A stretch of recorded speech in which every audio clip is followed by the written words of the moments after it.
গণপ্রজাতন্ত্রী বাংলাদেশ সরকারের মাধ্যমিক ও উচ্চ মাধ্যমিক শিক্ষা অধিদপ্তরের আওতায় তথ্য প্রযুক্তির সহায়তায় শিক্ষার মান উন্নয়নের লক্ষ্যে নির্বাচিত বেসরকারি কলেজসমূহের উন্নয়ন প্রকল্প। আমাদের বেসরকারি কলেজ উন্নয়ন একটা প্রকল্প আছে, যেটি হচ্ছে আমাদের তথ্য প্রযুক্তির উন্নয়ন, অর্থাৎ এটা সংক্ষিপ্ত নাম হচ্ছে 1500 কলেজের উন্নয়ন প্রকল্প। এবং সেই প্রকল্পের মাধ্যমে আমরা ইতিমধ্যেই অনেক কাজ করছি এবং এটাকে আবার আমরা রিভাইজ করে নতুন করে এই প্রকল্পটাকে আরও বেশি অর্থ, প্রায় দ্বিগুণের চেয়েও বেশি আমরা এর মধ্যে দিছি। এই প্রকল্পের জন্য বরাদ্দ ধরা হয়েছে 5,547 কোটি টাকা।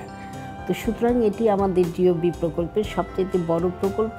শিক্ষকদের দক্ষতা বৃদ্ধি, শিক্ষা উপকরণে আধুনিকায়ন, এই বিষয়গুলোকে এনে এবং তাদের যে অবকাঠামোর উন্নয়ন, সবগুলো বিষয়কে নিয়েই আমরা এই প্রকল্পের আওতায় এনেছি। বিশেষ করে উচ্চ শিক্ষায় যে মানসম্মত শিক্ষা, সেই শিক্ষাটা আমরা দিতে পারব।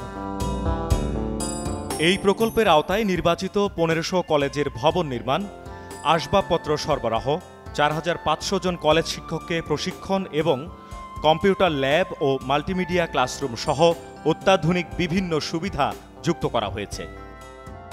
এতে মাল্টিমিডিয়া ক্লাসরুম থাকবে, কম্পিউটার ল্যাব থাকবে, যাতে আধুনিক প্রযুক্তিতে সহজে ছাত্রছাত্রীরা শিক্ষালাভ করতে পারে।